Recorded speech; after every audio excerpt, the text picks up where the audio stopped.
Hey there, everyone. Welcome back to another episode of Day to Day, the podcast where we explore the joys and challenges of everyday life. I'm Emma.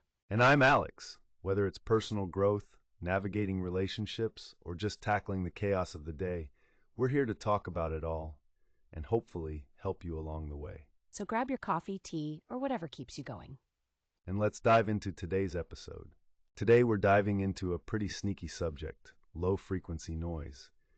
It's like that nearly invisible villain that's always lurking in the background of our lives. Right.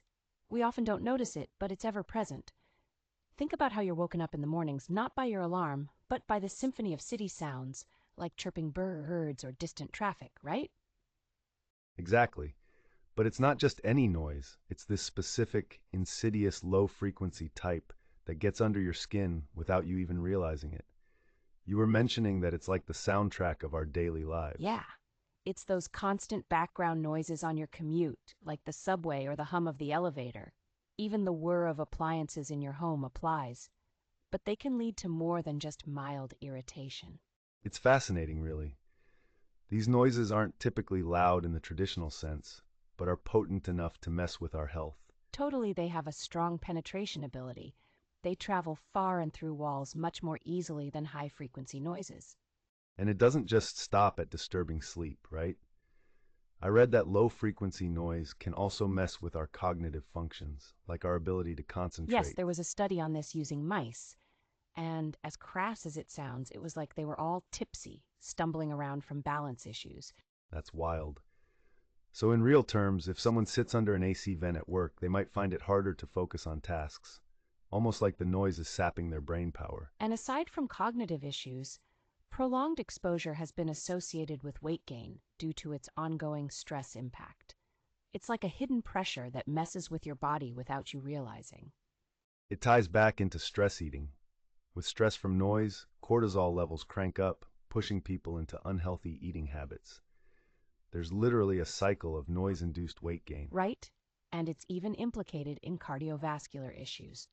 The stress from noise activates the sympathetic nervous system, potentially affecting heart health. It's almost like we're under constant covert attack. But let's not despair too much. There are ways to combat some of this. Sure thing. For starters, noise-canceling headphones are fantastic. They use active noise cancellation to counteract these sounds, a bit like fighting fire with fire.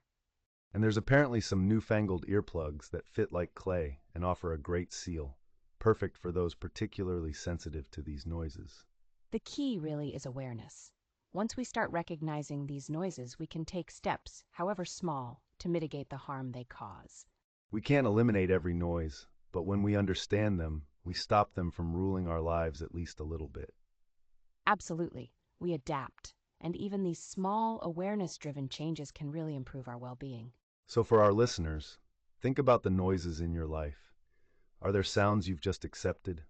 Maybe there's a tweak you can make to reduce their impact. And if all else fails, a pair of quality noise-canceling headphones can be your best friend. With that in mind, let's make sure those background hums stay in the background where they belong. Here's hoping.